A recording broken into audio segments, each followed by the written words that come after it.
સ્વાભિમાન પર્વ નિમિત્તે હિંગલા મહાદેવ મંદિરે પૂજા અર્ચના કરી ફતેપુરા સુખસર તાલુકાના ભારતીય જનતા પાર્ટીના કાર્યકર્તાઓ પ્રથમ જ્યોતિર્લિંગ સોમનાથ જવા માટે રવાના થયા,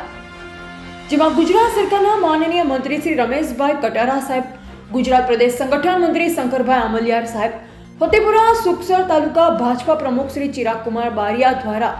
સૌ કાર્યકર્તા એકબીજા સાથે મોં મીઠું કરી સૌ કાર્યકર્તાઓ સોમનાથ સ્વાભિમાન પર્વ આસ્થા વર્ષ 1000 વર્ષની ઉજવણી માટે રવાના થયા। તારીખ 9/1/2026 રોજ સુકેશ્વર મહાદેવ મંદિરથી સોમનાથ મહાદેવ મંદિર સુધીની સુખસર તાલુકાના સંગઠનના કાર્યકર્તાઓ તથા આગેવાનો આજે જેવા રવાના થઈ રહ્યા છે, તો ત્યારે આપણી સાથે મંત્રી સાહેબ ઉપસ્થિત છે, તો એમની જોડે બે વાત ચર્ચા કરીશું કે આજે સોમનાથની યાત્રા વિશે એમને શુભકામના પાઠવે। આજે ફતેપુરા તાલુકામાંથી ભગવાન સોમનાથના દર્શન માટે ભારતીય જનતા પાર્ટી ગુજરાત પ્રદેશ દ્વારા આજે દાહોદ જિલ્લામાંથી અને ફતેપુરામાંથી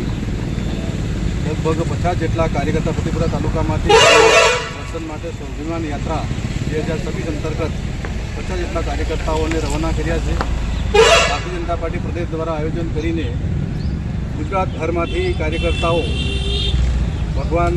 સોમનાથના દર્શન કરે અને જે રીતે દેશના વડાપ્રધાન નરેન્દ્ર મોદી સાહેબ ભગવાન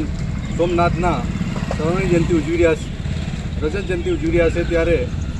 આ પ્રસંગે ગુજરાત ભરથી ભારતભરમાંથી કાર્યકર્તાઓ દર્શન કરવા માટે જઈ રહ્યા છે। ભાગરૂપે ફતેપુરા તાલુકામાંથી પણ 50 જેટલા કાર્યકર્તાઓ અમે લીલી ઝંડી આપીને રવાના કર્યા છે। જી, આપણી જોડે મંત્રી સાહેબ ઉભેલા છે, તો એમની જોડે એની ચર્ચા કરીશું। મહાદેવ મંદિરની શુભકામનાઓ પાઠવે અને એમની યાત્રા મંગલમય રહે તેવી શુભકામનાઓ આપે। આજે સુકેશ્વર મહાદેવ ફતેપુરા વિધાનસભા સુખસર તાલુકામાં સુકેશ્વર મહાદેવથી અમારા ભારતીય જનતા પાર્ટીના કાર્યકર્તા અને પ્રદેશની સૂચના અનુસાર દરેક કાર્યકર્તા આજે 50 જેટલા સોમનાથ દર્શન અર્થે જઈ રહ્યા છે, ત્યારે હું બધાને